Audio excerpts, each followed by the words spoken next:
ప్రతి బలహీనత యేసు నామములో, నజరేయుడని యేసు నామములో ప్రతి రుగ్మత నిన్ను విడిచిపోవును గాక. దిద్దుబాటు జీవితాలు దయచేయండి. బాల్యకాలమందే సృష్టికర్తను స్మరణగా తెచ్చుకునే కృప వీరి జీవితాలకు దయచేయండి తండ్రి. ప్రతి బలహీనత మిమ్మల్ని ఇప్పుడే విడిచిపెట్టును గాక. యేసయ్యా మీకు స్తోత్రాలు నాయనా. అందరము చేద్దాం, దైవ సేవకుల కొరకు చేద్దాం. అయ్యో ఈ సమయంలో పరిశుద్ధాలయంలో చేరి వచ్చిన కూడి వచ్చిన సేవకులందరి నిమిత్తమై ప్రార్థన చేద్దాం. హల్లెలూయా. Thank you Jesus. ఆ చిన్నది నయమాను భార్యకు పరిచారము చేయుచుండెను. చాలండి, ప్రార్థన చేసుకుందాము. శ్రీమంతుడా, అద్వితీయుడవైన మా దేవ, స్తోత్రములు వందనాలు చెల్లిస్తున్నాను. నోటి మాంద్యం కలిగిన వాణ్ణి తండ్రి, చక్కగా మాట్లాడుటకు నాకు సహాయం చేయండి. చేరి వచ్చిన చిన్న పిల్లలతో, యవనస్తులతో, పెద్దవారితో సిలువలో నన్ను మరుగు చేసి మీరు మాట్లాడండి. వినగలిగిన చెవిని, నీ వాక్యాన్ని గ్రహించుకునే హృదయాన్ని ప్రతి ఒక్కరికి దయచేయండి. యేసయ్యలో అడుగుచున్నాను తండ్రి, ఆమేన్. క్రమశిక్షణగా దేవునిని సేవించటం నేర్చుకోండి. ఈ మాటలు చిన్నపిల్లలు కూడా హృదయంలోకి తీసుకోండి. మీ చేతులు లేదా మీ కాళ్ళు పట్టుకొని నేను బ్రతిమాలుతున్నాను. ఈ విషయంలో క్రమశిక్షణగా చర్చికి రండి. చర్చికి వచ్చే మీకు మేలు కలగకపోతే మానసికంగా మేము, పాస్టమ్మ గారు కానీ నేను కానీ మానసికంగా బాధపడతాం. చర్చికి వచ్చే మీరు వర్ధిల్లతంటే పైకి మేము మాట్లాడకపోయినా మా హృదయంలో సంతోషంగా ఉంటుంది. చర్చికి వచ్చేవారు వర్ధిల్లాలి అని బైబిల్ చెప్తుంది. చర్చికి వచ్చేవారు దినదినము దిగజారిపోతారని బైబిల్ దాన్ని అసలు ఒప్పుకోదండి. యేసయ్యకిచ్చి తమ డబ్బు వెదజల్లి అభివృద్ధి చెందిన వారు కలరు అని ఉంటుంది. యేసయ్యకిచ్చే మీరు వర్ధిల్లాలి, మీ కుటుంబాలు వర్ధిల్లాలి. లేదంటే మీరొక్కళ్ళే బాధపడరు, మీతో పాటు ఖచ్చితంగా సేవకుడు, సేవకురాలు మానసికంగా బాధపడతాం. ఇది నేనే కాదు, అన్ని చర్చెస్లో సేవకులు, నమ్మకస్తులు ఇలాగే బాధపడతారు, గుర్తుంచుకోండి. మరి దీనికి సంబంధం ఏంటండి అంటే, క్రమశిక్షణగా ప్రభువుని ఆరాధించేవారు ప్రభు దగ్గరకు వస్తున్నప్పుడు తప్పనిసరిగా ప్రభువు నీకు సహాయం చెయ్యాలి. ఇది బైబిల్ రూల్. ఒకవేళ క్రమశిక్షణగా జీవిస్తున్నప్పటికీ ఒకవేళ శ్రమల గుండా వెళ్ళాల్సి వస్తే అది అసలు వేరు విషయం, ఆ మ్యాటర్ వేరు. కొంచెం వెనక్కి వద్దాం. మళ్ళీ దేవుని సన్నిధి అంటే భయం కలిగి ఉండండి. ముఖ్యంగా యవనస్తులైన పిల్లలు, ఆడపిల్లలు కానీ మగపిల్లలు కానీ దేవుని యొక్క చర్చికి వచ్చే విషయంలో, దేవుణ్ణి ఆరాధించేటువంటి విషయంలో నమ్మకస్తులుగా ఉండండి, క్రమశిక్షణగా ఉండండి. మీకు తెలియాల్సిన విషయం ఏంటంటే, వెనక కూర్చున్న వారు కూడా వినండి. ఆదివారం అనగానే ఒక ప్రత్యేకమైనటువంటిది, ప్రత్యేకముగా మీరు నమ్ముతారో లేదో, ఆదివారము అనగానే ఒక విధమైన భయం వస్తుంది నాకు. చర్చికి టైం అవుతుంది, చర్చికి వెళ్ళాలి, అందరూ వచ్చారా లేదా, ఏం వాక్యం చెప్పాలి, ఫోన్స్ ఇంకెవరికి చెయ్యాలి. నాన్న జీవించిన కాలంలో ఆయనైతే కొన్ని కిలోమీటర్లు నడుచుకుంటూ వెళ్ళాలి ప్రార్థన పెట్టడానికి. అందుకని త్వరగా మమ్మల్ని తొందర పెడతా ఉండేవాడు. మేము చిన్నప్పుడు మాకు గుర్తు, మా అమ్మకి కాస్త పని సరిగా తెలియలేదు కాదు. ఆయన టైం అయిపోయిందంటే సరే ఏమమ్మా కూర అవుతుంది, సరే ఆగు నాకు ముందు అన్నం పెట్టేసాయి అని కళ్ళారా నేను చూశానండి. నీళ్లు పోసుకొని గబగబా కలిపేసుకొని లేదా మజ్జిగుంటే పోసుకొని నీళ్ళే నాకు గుర్తుందండి. కొంచెం ఉప్పు వేసుకొని కలిపేసుకొని, అంటే అప్పట్లో టిఫిన్ చేయటం ఉండదండి. నాకు నిజానికి టిఫిన్ చేసే అలవాటు బహుశా తెనాలి వచ్చాక అలవాటు అయింది. పల్లెటూరులో టిఫిన్ చేసే అలవాటు ఉండేది కాదు ఇదివరకు. మరి ఇప్పుడు పల్లెటూరులో కూడా టిఫిన్లు చేస్తున్నారేమో మేబీ. 9 గంటలకి ఏం చేస్తాంరా బడికి వెళ్ళేటప్పుడు? 9 గంటల శుభ్రంగా అన్నం తిని బడికి వెళ్ళి మళ్ళీ 1 గంటకు వచ్చి అన్నం తింటాం, మళ్ళీ సాయంత్రం గంటం 4 గంటలకు రావడం. చదివినా చదవకపోయినా అన్నం మాత్రం చక్కగా శుభ్రంగా తినేవాళ్ళం పిల్లలప్పుడు. అందుకని ఆ టైంలో నాన్న కూడా ఏదో టిఫిన్ బొప్పినని ఏం కాదండి. 9-10 అవుతుంది అనగానే ఆ ఒక భయముతో ఉండేవాడు. ఇది మీరు నేర్చుకోండి. ఇది నేను నా తండ్రిలో చూసి మీకు చెప్తున్నా. మీలో చూసి మీ పిల్లలు వాళ్ళ పిల్లలకి చెప్పాలి. గుర్తుంచుకోండి, ఇది బైబిల్ ఒక బైబిల్ చార్ట్ అన్నమాట ఇది. ఇదేంటి అని మీ పిల్లలు అడిగితే వారికి మీరు ఇలా చెప్పాలి అని బైబిల్లో ఉంటుంది. చేతి కంకణాలు ఎందుకు నాయనా, నుదుట బాస్కాలుగా ఎందుకు నాయనా, ద్వారబంధాల మీద ఈ వాక్యాలు ఏంటి డాడీ, లేకపోతే జాడి. ఎరా మీ నాన్న ఏమన్నా డాడీ అంటున్నావు జాడీ అంటున్నావు? ఏమో, మేము చిన్నప్పుడైతే చక్కగా నాన్న అమ్మ అని పిలిచేవాళ్ళం. ఆ మాటల్లోనే నాకు టేస్టీ అనిపిస్తుంది. సరే, అందుకని నా పిల్లల వరకు చక్కగా నాన్నగారు అని నేను పిలిపించుకున్నా. సర్లేండి, కాలం మారింది, పిలిపించుకోవాలి, తప్పేం లేదు. సరే, అది ప్రేమ, మంచిది. అయితే ఆ కాలములో నాన్న హృదయములో చాలా భయముగా దేవుని సేవ చేసేవాడు, చాలా భయపడేవాడు, నమ్మకంగా ఉండేవాడు. ఎప్పుడు ఆయన యథార్థత తప్పటం నేను చూడలా. ఏదన్నా చిన్నగా కూడా ఎక్కడ ఎప్పుడు మేము చూసిన కాలములో మా నాన్న ఒక చిన్న అబద్ధం చెప్పాడు, చిన్నది అని మాకు తెలియదండి. ఒంటి నిండా బంగారమున్నలో అవి నీకు సాటి రాగలవా, అందరూ ఒంటి నిండా బంగారమున్నలో అవి నీకు సాటి రాగలవా, బంగారమా నీవే యేసయ్యా నా బంగారమా, నీవే యేసయ్యా అందరూ నీవే నాకు చాలును యేసు, నీవే నాకు చాలును యేసు, నీవే చాలు. నన్ను గమనించండి, ఒక్కొక్కసారి పాట పాడేటం ఇప్పుడు పాత పద్ధతిలో కాకుండా కొత్త పద్ధతిలో కూడా పాడుకుంటూ ఉండాలి. అంటే ఒక్కొక్క బిట్ నేను పాడితే ఒక్కొక్క బిట్ మీరు, లేదా ఒక్కొక్కసారి పాస్టమ్ గారు పాడితే ఒక బిట్ మనము, అట్లా పాడితే నేర్చుకోవటానికి, పాడటానికి, వినటానికి కొంచెం డిఫరెంట్గా ఇంట్రెస్ట్గా ఉంటుంది. ఏ మాటకు ఆ మాట అండి. పాట పాడే విషయంలో మీ పాస్టమ్మ గారిని కొట్టినోళ్ళు లేరు. పాట పాడితే ఎవరన్నా వింటే చిన్నపిల్ల పాడుతున్నట్టు కనిపిస్తుంది. ఇది దేవుడిచ్చినటువంటి ఒక గిఫ్ట్ అండి.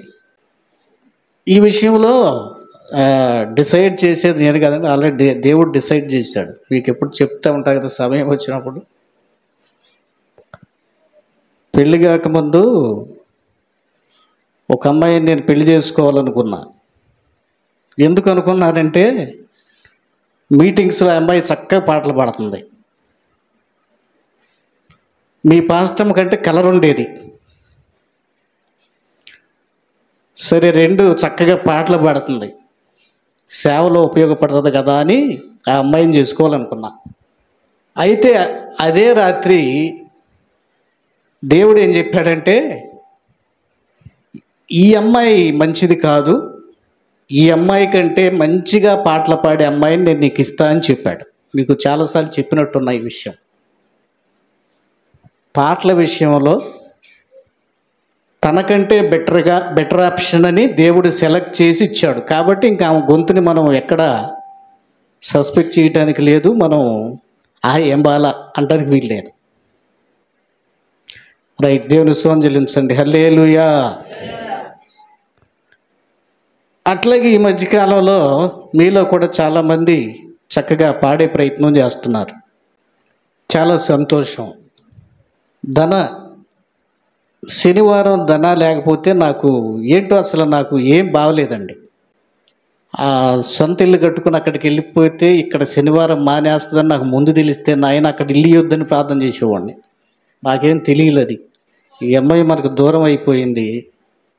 నిజమండి, 3-4 సంవత్సరాలుగా నమ్మకంగా ఎవరు చర్చికి వచ్చినా రాకపోయినా అలిసిపోకుండా దూరం నుంచి బండేసుకుని ఆడపిల్లైన ప్రతి శనివారము నాకు ఎంతో సహాయం చేసింది.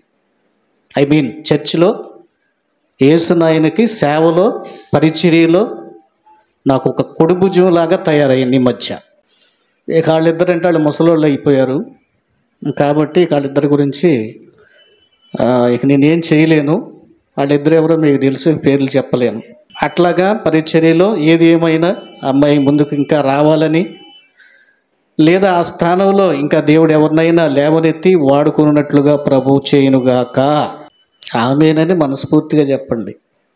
ఎవరినైనా దీవించినప్పుడు మన పగవారినైనా సరే ఆమేనని చెప్పాలి మనస్ఫూర్తిగా. క్రమశిక్షణగా ఉండండి, పరిచర్య చేయాలని ఆసక్తిగా ఉండండి యవనస్తులు. ఇప్పుడు ఒక బైబిల్లో ఒక చిన్న అమ్మాయిని చూపించాను కదా. రాజుల 2వ గ్రంథంలో 5వ అధ్యాయంలో ఒక చిన్నది కనబడుతుంది. జస్ట్ ఊరికే వినండి. ఈ చిన్నదాని వయసు ఎంత అని నేను రీసెర్చ్ చేశానండి. తెల్లారాక రాత్రి విన్నాను, పాస్టర్ గారు చెప్పింది కదా. అయితే పర్టికులర్స్ అయితే లేవు, కానీ చాలామంది అభిప్రాయం ఏం చెప్పారంటే 10-12 సంవత్సరాల మధ్య వయసు ఉంటుంది, బిలో టీనేజ్ అన్నారు. టీనేజ్ అంటే ఏంటి? 13, 14, 15, 16, 17, 18, 19 దీన్ని టీనేజ్ అంటారు. ఈ టీనేజ్ చాలా భయంకరమైంది, జాగ్రత్తగా ఉండాలి. టీనేజ్లో సాతానుగాడు టీచింగ్ చేస్తాడు. లేకపోతే టీనేజ్లో జాగ్రత్తగా ఉండాలి. యవనస్తులు దేని చేత తమ నడతను సైతాన్ని ఎదిరించగలుగుతారంటే, తమ నడతను జాగ్రత్తగా ఉంచుకోగలుగుతారంటే, యవనస్తులు నీ వాక్యమును జాగ్రత్తగా చూచుకొనుట చేతనే కదా. హల్లెలూయా. యవనస్తులు ఏం చేయాలంట? జాగ్రత్తగా మొబైల్ ఫోను చూసుకొనవలెను. అయితే చెప్పానా? పార్వతి, నీకు ఫోన్ ఉందా? వర్ధిని, నీకు ఫోన్ ఉందా? మా తల్లి, మా చర్చిలో ఫోన్ లేని నువ్వే. నాకు తెలిసి అయితే రత్నకుమారికి కూడా ఉండదు అనుకుంటా. శాసమ్మ, నీకు ఉందా? నీకు లేదా? లేని వాళ్ళు కూడా ఉన్నారు. అయితే నిజం చెప్పాలంటే మీరు ధన్యులు. ఫోను లేని వారు ధన్యులు, వారు తప్పకుండా పరలోక రాజ్యం చేరుదురు. గుర్తుపెట్టుకోండి ప్రియులారా. యవనస్తులు క్రమశిక్షణగా జీవిస్తే వారి భవిష్యత్తును దేవుడు ఖచ్చితంగా దీవించి ఆశీర్వదిస్తాడు. యేసయ్య గురించి చిన్న వయసులోనే సువార్త ప్రకటించినటువంటి గొప్ప బాలిక ఈ రాజులు 2వ గ్రంథంలో ఉన్న ఇశ్రాయేలు చెందిన ఈ చిన్నది. ఈ అమ్మాయి ఎవరో ఏంటో మీ అందరికీ తెలుసు కదా. అమ్మాయి తెలుసా? రాజుగారు, రాఘవరాజు గారు, నాయన మీరు రాత్రి అన్న ఉంటే మీకు ఈ విషయాలు కొంచెం అర్థమయ్యాయి. ఈ అమ్మాయి ఎవరేంటో తెలుసా? రాజులు పరిపాలించిన కాలంలో సిరియా బలముగా ఉన్న దినాల్లో ఇశ్రాయేలు దేశం మీద అప్పుడప్పుడు దాడులు చేసి దోచుకొచ్చుకునేవారు. సిరియనులు గుంపులుగా వెళ్ళి దొరికిన చోట దొరికినట్టుగా ఇశ్రాయేలీలు దోచుకుని వచ్చే టైంలో ఒక చిన్నది సైన్యాధిపతి కంటబడింది. ఏం జరిగిందో మనకు తెలియదు, కానీ ఆ చిన్నదాన్ని కూడా వెంట తెచ్చుకున్నాడు ఇంటికి. జాగ్రత్తగా వినండి. అంటే సిరియా దేశంలో ఈ చిన్నది ఒక బానిస పిల్ల. ఇంట్లో పని చేయటానికి, తన భార్యకు సహకారంగా ఉండటానికి మొత్తానికి ఆయన ఈ చిన్న అమ్మాయిని తెచ్చాడు. వయసు ఎంత అని చెప్పానమ్మాయి? రమాదేవి సుమారుగా 12 ఏళ్ళు అనుకోండి. ధైర్యంగా ఇన్ని సంగతులు చెప్పిందంటే 10-12 ఖచ్చితంగా ఉంటాయి. 12 అనుకుందాం. బిలో టీనేజ్, అబౌవ్ 10 years చెప్తుంది మనం క్రాస్ చెక్ చేస్తే. ఈ అమ్మాయి పేరైతే మనకి తెలియదు, కానీ ఈ అమ్మాయి ఎంత మంచి పిల్ల అంటే సాధారణంగా ఇంట్లో నుంచి తల్లి అమ్మా నాన్న దగ్గర నుంచి తీసుకుపోయి మా ఇంట్లో పని చేయి అని పెట్టారు. ఆ పిల్లకి ఎంత కోపం ఉండాలి వీళ్ళ మీద. ఈ అమ్మాయి చాలా మంచి కలిగింది. బాల్యములోనే భక్తి కలిగిన బిడ్డండి. ఎలాంటిది? అసలు బాల్యములోనే ఎంత భక్తి అబ్బి తమ దేవుడెవరో, తమ దేవుని శక్తి ఏమిటో ఎరిగిందంటే ఈ చిన్న బిడ్డ ఒక మంచి కుటుంబంలో నుంచి వచ్చింది. ప్రార్థనా జీవితము కలిగిన కుటుంబానికి చెందిన ఇశ్రాయేలీయులలో ఉన్న ఒక చిన్నది. కనీసం మీరు టీనేజ్లోకి వచ్చిన వాళ్ళన్నా ఎప్పుడైనా యేసై గురించి చెబుతున్నారా? ఆఫీసుల్లో కానీ, పని దగ్గర కానీ, ట్యూటోరియల్స్లో కానీ? చీచి ఒక్కసారి నేను చెప్పి ఉండవు. పనిలో ఏం చెప్పాలి? యేసయ్య మీకు చేసినవి చెప్పాలి. అరే దేవుడు మమ్మల్ని దీవించాలి. ఎట్లా దీవిస్తాడు? నువ్వు చెప్పాలి. యేసయ్యను ప్రకటించాలి. ఆయన గూర్చి సంభాషించాలి. 105వ కీర్తన. ఆయన ఆశ్చర్య కార్యములను గూర్చి సంభాషణ చెయ్యండి. మానస కాదండి, మనసా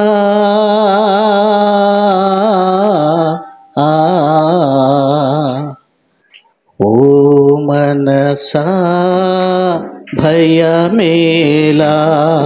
ఆగండి. కొన్నిసార్లు మన మనస్సు భయం కలుగుతుంది, అపనమ్మిక వస్తుంది, కష్టాలు వస్తాయి, శోధనలు వస్తాయి. అప్పుడు నీవు ధైర్యపరుచుకోవాలి. దేవుడు గతంలో చేసిన సంగతులు గుర్తు తెచ్చుకోవాలి. వాటిని ప్రకటించాలి, ప్రజల మధ్య ప్రకటించాలి. డ్యూటీలో యేసయ్యని గురించి చెప్పాలి. ఈ చిన్నది సాధారణంగా ఆ యజమాని మీద పగబట్టి ఉండాలి. తల్లిదండ్రుల నుంచి నన్ను వేరు చేశారు, మా అమ్మ నాన్న ఎక్కడో ఉన్నారు, నన్ను ఇక్కడ పట్టుకొచ్చి ఇక్కడ పెట్టారు, ఈ తిక్కగా అనగాలి. జబ్బు వచ్చిందా, కుష్టివేద ఉందా, ఇంకా నాశనం అయిపోవాలి. ఏమనుకుంటాం మనకు కోపం ఉంటే? అంతేనా?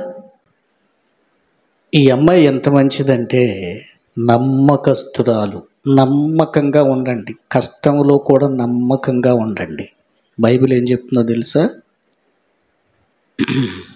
28వ అధ్యాయం సామెతల గ్రంథం, నమ్మకమైన వానికి దీవెనలు మెండుగా కలుగును. విన్నారా? నమ్మకమైన వానికి దీవెనలు. ఎవరికి? నమ్మకంగా జీవించాలి. ఇమాజిన్ చేయండి, ఊహించండి. 7 మార్లు నదిలో మునిగి తిరిగి లేచిన తర్వాత పసిపిల్లవాని దేహంలాగా మారింది. ఆయన ఆనందానికి అవధులు లేవు, సంతోషంగా తిరిగి వెళ్ళాడు. తిరిగి వెళ్ళిన తర్వాత ఆ పిల్లకి ఏం చేస్తాడు? నేనేం ఎక్స్పెక్ట్ చేస్తున్నాను తెలుసా? తన కూతురులాగా చేసుకుని ఉంటాడు. లేదా బంగారము, వెండి, ధనము ఆ అమ్మాయికి ఇచ్చి ఎదురికి ఎలీషా తీసుకోలేదు కదా, తిరిగి తీసుకొని తన ఇంటికి తీసుకెళ్ళి ఇంటికి అప్పగించైనా ఉంటాడు. ఈ చిన్నపిల్ల ఎంత నమ్మకంగా సాక్షిగా ఉందంటే, దాసురాలు కదా, పని చేస్తున్నాం కదా, షాపులో పనిచేసిన, ఆఫీసులో పనిచేసిన, పొలంలో పనిచేసిన నీ యజమానికి నువ్వు నమ్మకంగా ఉండాలని బైబిల్ చెప్తుంది. తీతు పత్రిక 2:9. దాసులైన వారు అన్ని విషయముల యందు తమ యజమానులకు ఎదురు మాట చెప్పక యజమానిని సంతోషపెట్టాలి, మంచిగా నమ్మకంగా పని చెయ్యాలి. దాసులు ఏం చెయ్యాలి? పొలంలోకి పనికి వెళ్ళిన, కూలీ పనికి వెళ్ళిన, ఉద్యోగంలో చేస్తున్న, వ్యాపారం చేస్తున్న, ఒకవేళ నీ పైన ఎవరైనా ఉంటే వారికి ఏం చేయాలి? నమ్మకముగా పని చెయ్యాలి, ఎదురాడొద్దు. ఇంకొక మాట కూడా, ఇంకొక భక్తుడు, పేతురు భక్తుడు కూడా చెప్తున్నాడు చూడండి. 2:18 మొదటి పత్రిక చదవని వాళ్ళు. పేతురు మొదటి పత్రిక 2:18. ఆడపిల్లలు పోటీ పడాలి చదవటానికి. యవనస్తులు, మగపిల్లలు ఎలా నిద్రపోతున్నారా? ఏముందండి? పనివారులారా, మంచివారును. ఒకవేళ మంచివారండి మా యజమాని, అందుకని నేను చేస్తానండి, ఇప్పుడు మా యజమాని మంచివాడు కదండి, నేను చేయనండి. ఇప్పుడు మన వాళ్ళు చాలామంది పరాయి దేశంలో కూడా వెళ్ళి, ముఖ్యంగా దుబాయ్, ఖత్తర్, ఇంపార్టెంట్ దేశం గుర్తురాట్లేదండి, కువైట్,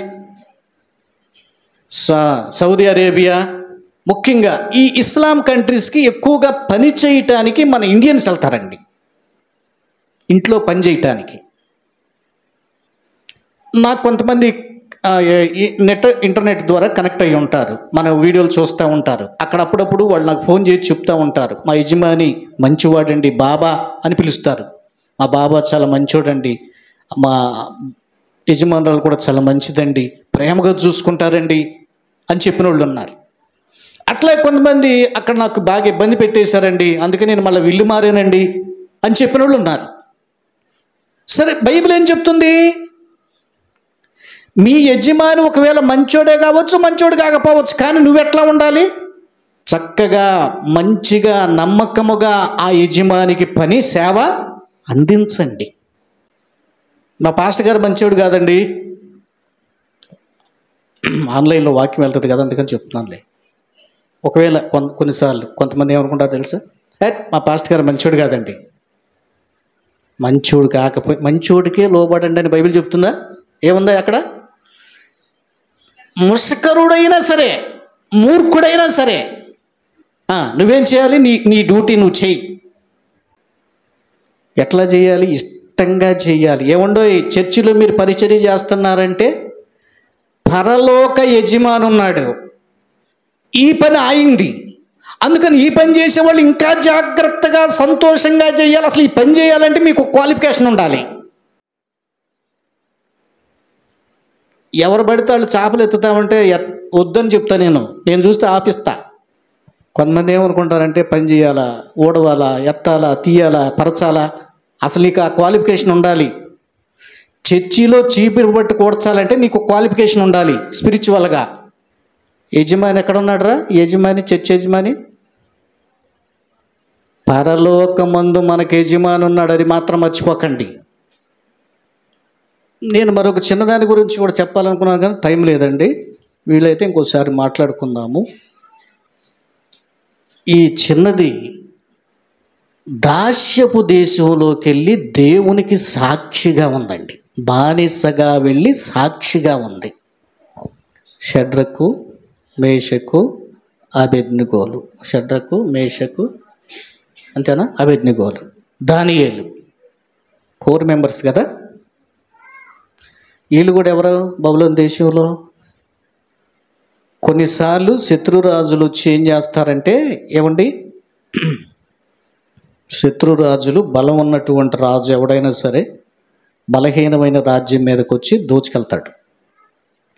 దోచుకెళ్ళేటప్పుడు మగవాళ్ళని చంపేస్తారు, ఒక్కొక్కసారి స్త్రీలను తీసుకెళ్తారు, వాళ్ళలో ఆరోగ్యంగా ఉన్న వాళ్ళని తీసుకెళ్తారు, ముసలోళ్ళని ముతకోళ్ళని వదిలేస్తారు, పిల్లల్ని వదిలేస్తారు సహజంగా. ఇశ్రాయేలు దేశము రెండైపోయింది కదా. ఎక్కడ? రెహబాము కాలములో రెండైపోయింది. రెహబాము మొదలుకొని సిద్కియా వరకు వీళ్ళు ఒక 20 మంది రాజులు, ఒక రాణి ఉంది, మొత్తం 19 మంది రాజులు. రాజ్యము చీలిపోయిన తర్వాత ఇశ్రాయేలు రాజ్యము యూదా రాజ్యం అయింది. ఇశ్రాయేలు రాజ్యానికి ప్రధాన రాజు యెరోబాము. యెరోబాము మొదలుకొని యెషయాను యెహోయాకీమో ఏదో ఉంటుంది, యెషయా అనుకుంటాను. ఈ రాజులు 19 మంది. యూదా రాజ్యం మీదకి ప్రియులరా బబులోనీయులు వచ్చి జయించి దేశాన్ని, చర్చిని నాశనం చేసి కూల్చేసి యవనస్తుల్ని, ఆరోగ్యంగా ఉన్న బలవంతుల్ని, వాళ్ళకి ఇష్టమైన వాళ్ళు తీసుకెళ్లారు. ఆ వెళ్ళిన వాళ్ళలో దానియేలు, షడ్రకు, మేషకు కూడా ఉన్నారు. రాజవంశంలో ముఖ్యులు. ఆగండి, ఇక్కడ మీకు ఒక చిన్న క్లారిటీ ఇస్తా, జాగ్రత్తగా. నన్ను విషయాలు అందరికీ తెలియదు, అందరూ చెప్పలేరు ఈ విషయాలు. 586 క్రీస్తుకు ముందు జరిగింది. యోధా దేశాన్ని బబులోను దేశస్థులు వచ్చి దోచుకుపోయారు. మరి ఇశ్రాయేల్ దేశాన్ని ఎవరు దోచుకుపోయారు? క్రీస్తుకు ముందు ఇంకెర్లీ కానీ 722లో ఇశ్రాయేలియా దేశాన్ని నాశనం చేసి అష్షూరీలు దోచుకుపోయారు. వాళ్ళు అష్షూరీలు, వీళ్ళు సిరియన్లు. ఈ నయమాన్ ఎవరు? సిరియనుడు. ఇజ్రాయేలు దేశం ముందే పాడైపోయింది. ఇజ్రాయేల్ దేశం పాడైపోయిన 200 సంవత్సరాలు ఇంచుమించుగా యోధా రాజ్యం పరిపాలన కొనసాగింది. ఇది ఎప్పుడు పాడైపోయింది? 586. మొదటి దేవాలయము నాశనం చేసింది ఎవరు? బబులోనీయులు. యెరూషలేమును ముట్టడి వేసి దేవాలయాన్ని కూల్చేశారు. బంగారం అండి, దేవాలయం ఇప్పుడు మనం ప్లాస్టింగ్ చేశాం కదా, కనీసం ఒక 2 అంగుళం మందంతో ప్లాస్టింగ్ చేశాం. యెరూషలేము దేవాలయం బంగారంతో తాపడం చేయబడి ప్లాస్టింగ్ చేశారనమాట. బంగారంతో, రాళ్ల మధ్యలో కూడా బంగారం ఉండేదంట. ఈ బంగారం కోసం నాగలు పెట్టి దున్నారంట కూల్చి. అంటే ప్రతి రాయి ఎక్కడ రాళ్ళు విడగొట్టి నేలంతా సానుపు చేసి ఆ బంగారం కోసం బబులోను దేశంలో మొట్టమొదటి దేవాలయం నాశనం చేసినప్పుడు బంగారం కోసం ఎగబడి దోచుకుపోయారు. ఇది ఎప్పుడు జరిగిందో తెలుసా? 586లో జరిగింది. మొదటి దేవాలయం కూల్చివేయబడింది. యేసయ్య పుట్టక ముందు 586. ఇప్పుడు యేసయ్య పుట్టిన రోజులైంది, ఒక 2 ఏళ్ళు అయిందా? తేజ గీత అంతా నా తలరాత. వాక్యం వింటున్నారా లేదా? ఎన్ని సంవత్సరాలు అయింది యేసునాయన పుట్టి? ఎరా ఒక 100 ఏళ్ళన్న అయిందా? పాపం వాడికి తెలియదులేరా, నువ్వు చెప్పు. వాడు 2000 చెప్పాడా? Very good. 2025 సంవత్సరాలు ఎగ్జాక్ట్లీ. ఇప్పుడు చెప్పాలంటే ఎంతలో ఉన్నాం మనం? 2000 కుసుమ కడుదురు 2025. యేసు ప్రభుకు ఆవల నేను చెప్పాను 2020 అవతల ఒక 586 సుమారుగా 586 590 సుమారుగా వేసుకుంటే ఇప్పటికి ఇంచుమించుగా ఒక 3000 సంవత్సరాల క్రితం జరిగిన సంగతి ఇది. అంటే మొట్టమొదటి దేవాలయం ఇప్పటికి సుమారుగా 3000 సంవత్సరాలకు ముందు కూల్చేశారు. కూల్చిన వాళ్ళు ఎవరు? బబులోనీయులు. హల్లెలూయా హల్లెలూయా, స్తుతించి పాడి కీర్తింతును, జీవము కంటే ఉత్తమము నీ నామము. హల్లెలూయా, స్తుతించి పాడి కీర్తింతును, జీవము కంటే ఉత్తమము నీ నామము. చాలండి. క్రీస్తుకు పూర్వము ఏమండి 586లో దేవాలయము నాశనం అయిపోతే ఒక 70 సంవత్సరాల తర్వాత సైరస్ చక్రవర్తి పరిపాలనకు వచ్చిన తర్వాత బబులోన్ దేశంలో దేవాలయం కట్టుకోవడానికి ఆర్డర్ వేశాడు. 2 దేవాలయం కట్టారు. కూలిన 70 ఏళ్ల తర్వాత 586కి 70 కలిపితే ఎంతరా? సరిగ్గా చెప్పండి. లెక్కల మాస్టర్లు ఎవరు లేరంటారా? 586 + 70,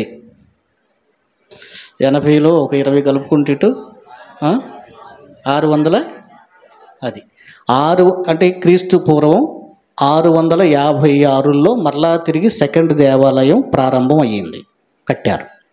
మరలా ఏం జరిగింది? క్రీస్తు వారు పుట్టడం జరిగింది. క్రీస్తు వారు చచ్చిపోయిన తర్వాత 70వ సంవత్సరంలో మళ్ళా 2 దేవాలయం కూల్చేశారు. అది కూలుస్తారని యేసయ్య ముందే చెప్పాడు. యేసయ్య చెప్పిన ఒక 40 ఏళ్లకి కూల్చారు.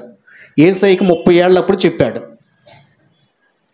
40 ఏళ్ల తర్వాత జరిగింది. క్రీస్తు శకం 70లో జరిగిందని ఉందంటే 40 ఏళ్ళు. యేసయ్య చెప్పాక 40 ఏళ్ళకి ప్రవచనం నెరవేరింది. ప్రవచనం నెరవేరటానికి ఎంత అయింది తీసుకుంది?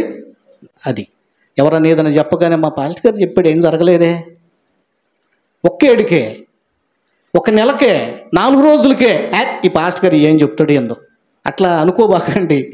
అబ్రహాముకి దేవుడే చెప్పాడు సంతానం ఇస్తానని. ఎన్ని సంవత్సరాలు? 1 సంవత్సరం చూశాడు, పుట్టాడు. మీదటకు పుట్టాలిగా, పుట్టల. 2 ఏళ్ళు గడిచి పుట్టాడా? పుట్టల. సర్లే యేసుప్రభు మర్చిపోయి ఇంకేదో వేరే పని ఉండుంటాడులే అనుకున్నాడు. 4 ఏళ్ళు అయింది. యేసయ్యా పుట్టల. నిరాశ చెందాడా? చందలా. ఎన్ని సంవత్సరాలకి ఇచ్చాడు? ఇస్సాకుని ఎన్ని సంవత్సరాలకి ఇచ్చాడు? తెలిసినట్టు చెయ్యొద్దండి. వాగ్దానం చేసే వద్దని చెప్పు. Very good. 25 సంవత్సరాలకి ఇచ్చాడు. అంటే ఇస్తానని యేసయ్య చెప్పాకే 25 ఏళ్ళు పట్టింది ఇవ్వటానికి. మనకి చర్చికి రాగానే తెల్లారిసరికి ఉద్యోగం రావాలి, చర్చికి రాగానే తెల్లారిసరికి ఏదైనా చెయ్యాలి. చర్చికి రాగానే పొలం పంట 40 బండేది 100 బండాలా అంటే ఎట్లా? కొంచెం ఓపిక పట్టాలా. ఒక్కొక్క సమయం ఉంటుంది. ఒక్కొక్కరికి వెంటనే జరగచ్చు, లేటుగా జరగచ్చు, చాలా టైం పట్టవచ్చు. విశ్వాసంగా ఉండాలా. పరీక్ష. సైతాండి లోపల గలిబిలి చేసేస్తాడే, ఇంకేం దేవుడు, ఇంకేం చర్చి, ఇంకే ప్రార్థన తీ. ఆ కరుణాకర్ పెట్టేశాడు కదా, శివశక్తిలో జాయిన్ అయిపోదాం అనుకున్నారు కొంతమంది. ఒక పాస్టర్లీ ఏకంగా జాయిన్ అయిపోయాడు ఆయన ఆఫీస్లోనే. మీకు తెలుసా? ఒరే నాయన ఏం జరిగిందని అడిగా నేను. ఏం జరిగింది ఏమంది పాస్టర్ గారు, నాకు నమ్మకం లేదు. అందుకని ఎన్ని సంవత్సరాలు పనిచేశాడు తెలుసా? కనీసం 20-30 సంవత్సరాలు సేవ చేశాడు.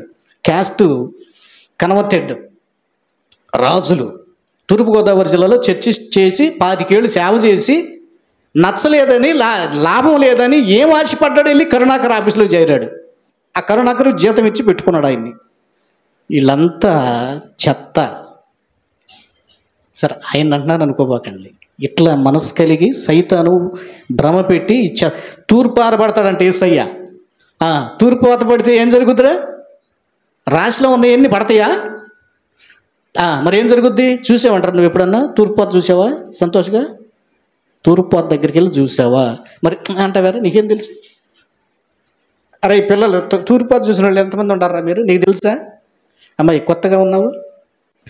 హల్లెలూయా. తూర్పాత పడిన చూసావా అమ్మాయి? చూడలే కదా. రాశిలో గింజలు ఇప్పుడంటే ట్రాక్టర్లు ఏదో తిరుగుతున్నాయండి. మరి ఇప్పుడు మరి ఏం చేస్తున్నారు? అట్టగా ఉందా? చేటలతో పోస్తారా? ఫ్యాన్ తిరుగుతుంది. సరే, సంథింగ్ చేటలతో పోసేవాళ్ళు. గాలికి ఏం చేస్తాయంటే పొట్టు, గాలి చెదరగొట్టు పొట్టు వలే కీర్తనకాడు ఇప్పుడు చెప్పాడు. ఈ పొట్టుతో పాటుగా ఆపు గింజలు ఉంటాయి కొన్ని. మీకు అర్థమైందా? భారతమ్మ గారు వచ్చిందా? భారతమ్మ గారు ఎప్పుడైనా తూర్పాతకి వెళ్ళారా?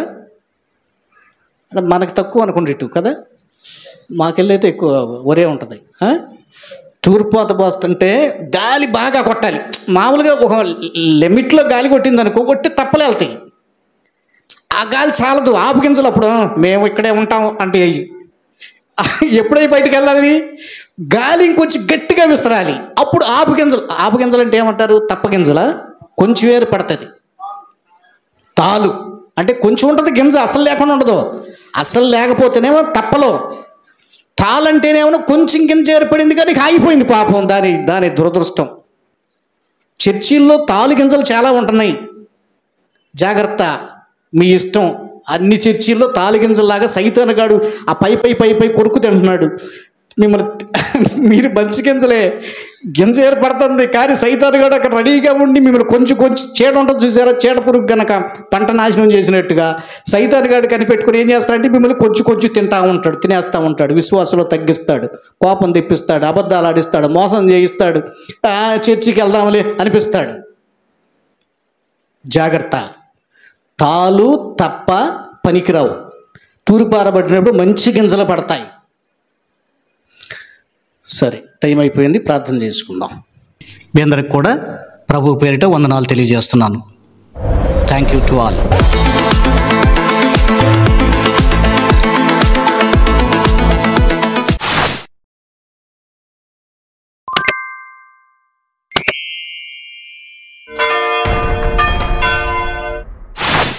యేసు ప్రభుని అంగీకరించకపోతే ఆ వ్యక్తి ఖచ్చితంగా నిచ్చెన రకానికి వెళ్తాడు, according to the our holy Bible. యేసు ప్రభుని నమ్మితేనే జీవితాలు మారిపోతాయి, బ్రతుకులు మారుతాయి. నమ్మకపోతే బ్రతుకులు ఎన్నటికీ మారవు. నా బొట్టుడు ఎవడ కూర్చున్నారే, నేను ప్రధానమంత్రి రా, అందరూ కూడా నేను ప్రధానమంత్రి గౌరవించండి. మోదీ గారు అట్లా అంటాడా? ఆయన అనడు. ఎందుకని ఆయన రియల్. ఎవడా అండి, నేను ప్రధానిని భారతదేశానికి అంటాడు ఆయన. సేమ్ ఇదే గాడ్ విషయానికి వచ్చేటప్పుడు కూడా ఒరిజినల్ గాడ్ ఎవరు, రియల్ గాడ్ ఎవరు అంటే యేసు ప్రభువే. అందుకని నేను తప్ప వేరొక దేవుడు లేడు అని చెప్పాడు.